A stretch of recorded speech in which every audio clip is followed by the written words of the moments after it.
Bonsoir Guillaume Pelletier. Bonsoir. Merci de répondre à quelques questions pour le Var Patriote.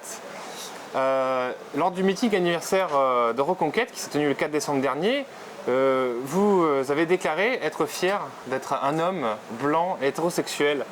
Ma première question c'est, n'avez-vous pas honte ?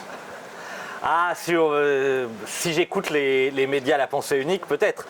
Non, plus sérieusement, pour ceux qui ont un peu de culture politique, c'était un petit clin d'œil à la magnifique diatribe de Giorgia Meloni qu'il a fait connaître en Italie et qui a permis à Fratelli d'Italia, le mouvement qui est aujourd'hui à la tête de l'Italie, qui est le parti frère de Reconquête, d'émerger.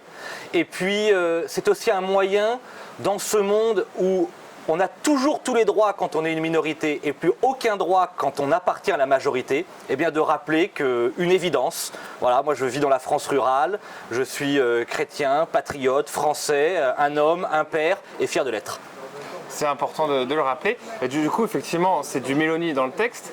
Est-ce que ça augure pour les prochaines échéances, notamment européennes, une ligne pour le parti Reconquête qui va se rapprocher de celle du parti de Giorgia Meloni ? Oui, bien sûr. Si vous voulez, on en parle souvent avec mon ami Marc-Étienne Lansade, avec Éric Zemmour, Marion Maréchal. Qu'est-ce qui est l'originalité, l'identité propre de Reconquête ? Et qui fait de Reconquête un parti qui n'a rien à voir avec tous ceux qui existent depuis 30 ou 40 ans. Nous sommes d'abord le seul parti à faire de la défense de la civilisation française et européenne la colonne vertébrale de notre engagement. Deuxièmement, nous sommes le seul parti de France à promouvoir l'union des droites et des patriotes, c'est-à-dire cette volonté, enfin, non pas simplement de témoigner ou de perdre les élections, mais un jour de les gagner. Comme l'incarne parfaitement Giorgia Meloni, qui a commencé toute petite. Je rappelle que Fratelli d'Italia, entre décembre 2012 et 2020, c'est 2 à 4% des voix en moyenne. 2 à 3 fois moins que nous aujourd'hui. Et pourtant, là, elle est depuis quelques semaines à la tête de l'Italie avec 26% des suffrages. Et grâce à la coalition qu'elle a formée avec le parti proche des Républicains, de M. Berlusconi, et le parti proche du Rassemblement National, la Liga de Salvini, ils ont franchi les 40% et dirigent aujourd'hui l'Italie. La seule stratégie possible pour gagner, c'est de rassembler tous ceux qui sont d'accord sur l'essentiel. Et pour nous, l'essentiel, c'est la défense de notre civilisation, de notre culture, de notre mode de vie. Et sur le plan de la politique européenne, justement, certains à droite qui se revendiquent souverainistes critiquent le positionnement de Giorgia Meloni qui, on a vu, a été prête à faire des compromis et à parlementer avec la Commission et notamment la présidente de la Commission, Ursula von der Leyen. Est-ce que ce n'est pas un petit changement de ligne par rapport à l'opposition de M. Zemmour pendant la campagne présidentielle qui disait vouloir, qui prônait une sorte de désobéissance vis-à-vis de ces structures supranationales ? Alors nous, la ligne et nous n'en céderons pas de Reconquête, c'est de refuser la volonté des instances bruxelloises de mettre la France et les nations européennes sous coupe réglée. Il n'empêche, Giorgia Meloni a raison d'être pragmatique, l'Italie n'est pas la France, ça n'est pas du tout la même histoire, avec une dette et une contribution à l'Europe qui n'a rien à voir avec la France, et elle vient d'être élue à la tête de l'Italie, qu'elle discute avec Bruxelles pour obtenir ici ou là des aides, en particulier pour le sud de l'Italie, ne nous gêne pas.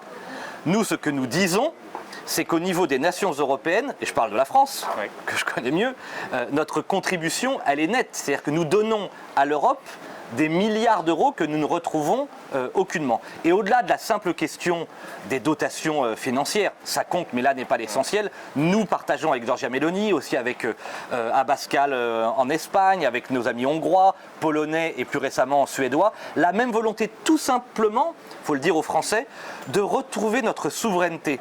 Ce n'est pas un gros mot, la souveraineté ça veut dire, ça concerne d'ailleurs l'individu comme une nation, c'est être maître de son destin, libre, qu'on puisse ensemble, avec tous nos partenaires européens, être plus forts sur des questions liées à l'agriculture, au commerce international ou au co-développement, oui, mais à la condition que jamais les règles supranationales n'aillent à l'encontre des règles voulues par les peuples. Par exemple, sur la question de l'immigration, nous voulons, peuple français, et nous savons que nos amis italiens, c'est la même chose, c'est pareil chez nos amis espagnols, mettre fin à l'immigration. Et aucun juge, aucun haut fonctionnaire, aucun bureaucrate ne peut s'opposer à la volonté du peuple. D'accord, c'est clair. Pendant le discours de Éric Zemmour, il a détaillé plusieurs causes qui, selon lui, provoquaient la violence endémique qui grève notre société, mais plus largement toutes les sociétés occidentales. à savoir l'hétérogénéité ethnique. Durant ce discours, il n'a pas prononcé, il me semble, sauf erreur de ma part, une seule fois le mot assimilation. Est-ce que là aussi, ça veut dire qu'il y a un léger décalage dans la ligne, c'est-à-dire est-ce qu'il faut continuer à prôner l'assimilation comme un principe actif qui dépend du gouvernement, ou est-ce qu'au contraire, il faut plus voir l'assimilation comme un phénomène mécanique qui se produit mécaniquement dès lors qu'il y a suffisamment peu d'hétérogénéité ethnique, mais dès lors qu'on dépasse une masse critique, entre guillemets, n'est plus possible?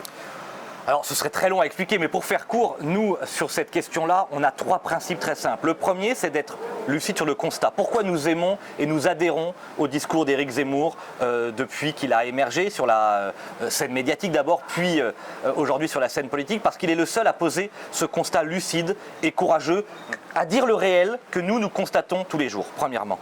Être d'accord sur le constat. Deuxièmement, c'est le seul aujourd'hui, en France, à dire, pour régler la question de l'assimilation, de l'immigration, de l'insécurité, il faut stopper les flux. On arrête les flux. Avec Éric Zemmour, avec Reconquête, notre souhait profond, absolu, total, notre engagement à l'égard du peuple français, c'est de mettre fin aux flux migratoires. Et ensuite... Voire les inverser. Alors, mais, bien sûr, la première étape, c'est de mettre fin. Et ensuite, il y aura une double action à mener de la part du gouvernement de la coalition des droites et des patriotes, que nous appelons de nos voeux, expulser tous ceux qui n'ont rien à faire sur notre territoire. Alors, on connaît tous les exemples, hein, les délinquants et criminels étrangers. Un chiffre, par exemple, 25% des détenus dans les prisons françaises sont des étrangers. Quand on parle de la surpopulation carcérale, sur les 80 000 prisonniers français, 25%, vous faites vite le calcul, on libérerait un certain nombre de places. Donc eux n'ont plus leur place sur le territoire national, selon nous. Et ensuite, il y a... Et nous n'oublions pas le principe d'assimilation. D'ailleurs, on a un certain nombre d'exemples par l'école, par l'amour de la France, par l'excellence, par des modèles vertueux. Nous pouvons assimiler ceux qui aiment la France. Au fond, notre principe est simple. Ceux qui aiment la France ont leur place en France. Ceux qui n'aiment pas la France, nos règles, notre identité, notre culture, notre patrimoine, on l'a vu encore ces dernières heures à l'occasion de ces matchs de football, ceux qui n'aiment pas la France n'ont rien à faire en France. Très bien, eh ben, je pense que le message est passé. Merci. Merci beaucoup, Monsieur Pelletier, et une bonne soirée à vous. À bientôt.